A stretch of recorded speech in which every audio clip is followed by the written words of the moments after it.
বৰঙাজুলি সত্ৰৰ সত্ৰাধিকাৰ আৰু অসমৰ সত্ৰীয়া সংস্কৃতি আৰু আধ্যাত্মিক জগতখনৰ এগৰাকী উজ্জ্বল জ্যোতিষ্ক হৰেকৃষ্ণ মহন্ত বাপ আমাৰ মাজৰ পৰা আঁতৰি গৈছে। তেখেতৰ পুণ্য স্মৃতিত শ্ৰদ্ধাঞ্জলি জনাবলৈ আজি মই বৰঙাজুলি সত্ৰলৈ আহিছিলোঁ। আটাৰ যি স্থানত শেষ সৎকাৰ কৰা হৈছিলে সেই স্থান পৰিদৰ্শন কৰি মই মোৰ বিনম্ৰ শ্ৰদ্ধা জনালোঁ আৰু সত্ৰটো এভাগ সেৱা আগবঢ়াই অসমবাসীৰ মংগল কামনা কৰিলোঁ। হৰেকৃষ্ণ মহন্ত বাপৰ যি পৰ্বত সমান অৱদান আছিল, অসমৰ জাতি জনগোষ্ঠীক একাকাৰ কৰি মহাপুৰুষ শ্ৰীমন্ত শংকৰদেৱৰ আদৰ্শ যি ধৰণে সমাজৰ প্ৰতিটো শ্ৰেণী বৰ্ণৰ মাজত তেখেতে বিলাই দিছিল, সি আমাৰ বাবে সদায় এক প্ৰেৰণা আৰু আদৰ্শৰ প্ৰতীক হৈ ৰ'ব। অসম চৰকাৰ আৰু অসমবাসী ৰাইজৰ হৈ বাপলৈ মই মোৰ বিনম্ৰ শ্ৰদ্ধা আৰু সেৱা আগবঢ়াইছোঁ।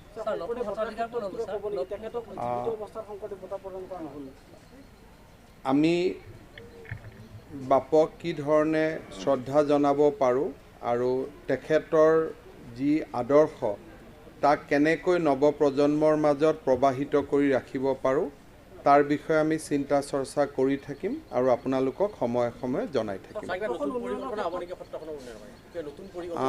আজি এটা মই বিশেষ উদ্দেশ্যত আহিছিলোঁ, কিন্তু পৰিচালনা সমিতিৰ লগত মই 2-3 ঘণ্টা সময় একেলগে বহিলোঁ, বহুতখিনি কথা বতৰা পাতিছোঁ।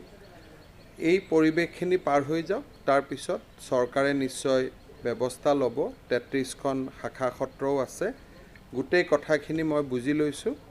বিধানসভাৰ অধ্যক্ষ ডাঙৰীয়া আৰু মই আলোচনা কৰি আমি সত্ৰৰ সংৰক্ষণ আৰু সংবৰ্ধনৰ কাৰণে আমি নিশ্চয় ব্যৱস্থা হাতত ল'ম। স্যাৰ, জানিব পাৰিছোঁ সত্ৰখনত অসমৰ বাবে এটা ইতিহাস হ'ব, বড়ো জনগোষ্ঠীৰ পৰা এজন সত্ৰাধিকাৰ হ'ব বুলি।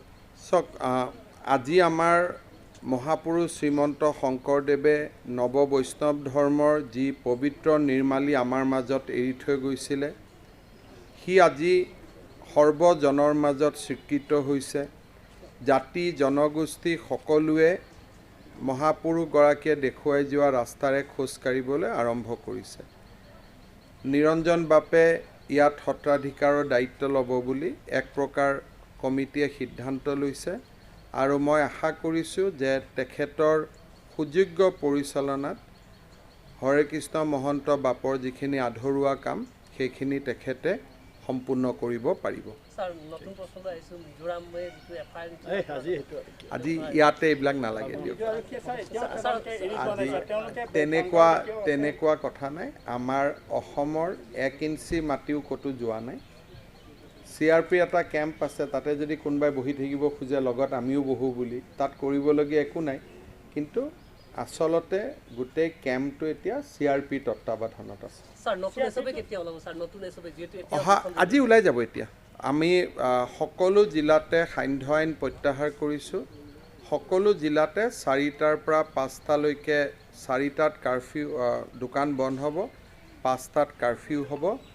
খালি লখিমপুৰ আৰু গোলাঘাট জিলা 1 বজালৈকে দোকান খুলিব, 2 বজালৈকে বন্ধ থাকিব। এই পৰিৱেশ যদি মেইনটেইন হয়, অহা 7 তাৰিখে আমি গধূলি 6 বজালৈকে জিলাসমূহ মুকলি কৰি দিয়াৰ চিন্তা আমি ৰাখিছোঁ আৰু 7 দিন আমি পৰ্যালোচনা কৰিম।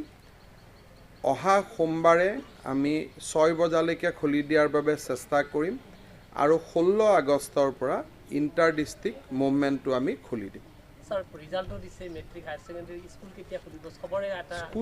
স্কুলৰ গোটেই খোলাটো এইটো কোনো আইন শৃংখলাৰ কাৰণত আমি বন্ধ ৰখা নাই, বেমাৰ আজাৰৰ কাৰণে।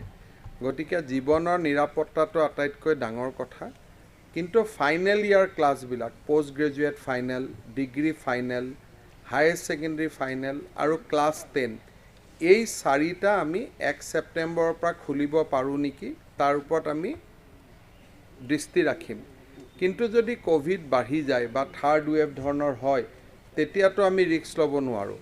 কিন্তু আজিৰ দৰে যদি পৰিৱেশ থাকে, তেতিয়াহ'লে পোষ্ট গ্ৰেজুৱেট ফাইনেল ইয়াৰ, ডিগ্ৰী ফাইনেল ইয়াৰ, হায়াৰ ছেকেণ্ডেৰী ফাইনেল ইয়াৰ আৰু ক্লাছ 10 এই 4টা শ্ৰেণী আমি 1 ছেপ্টেম্বৰৰ পৰা খুলি দিম বুলি মনত ভাবি ৰাখিছোঁ। স্যাৰ মিজোৰামৰ মুখ্যমন্ত্রী गोजोनथाव खौरां क'क्राझार जिल्ला थिनालि लावरिपारायाव थानाय बड'लेण्ड एकाडेमि थिनालि फरायसालियाव 2021 आरो 2022 मायथाइनि गोदानै ओइचएस गिबि बोसोर आर्ट्स स्ट्रीमनि थाखाय मुं थिसननाय हाबाफारि सोलिगासिनो। बे फरायसालियाव हौवासा आरो हिनजावसाफोरनि थाखाय आलादा आलादायै हस्टेलनि खाबु दं। फरायनायजों लोगोसे फरायसालियाव गेलेनाय आरो हारिमु फोरोंनाय जायो। मुं थिसननाय प्रस्पेक्टास बिलाइखौ होगासिनो। जायखिजाया सोंलुनि थाखाय नैबे जानबुं नम्बराव फन खालाम 9101488399 आरोबाव 9101488399 बड'लेण्ड एकाडेमि थिनालि क'क्राझार।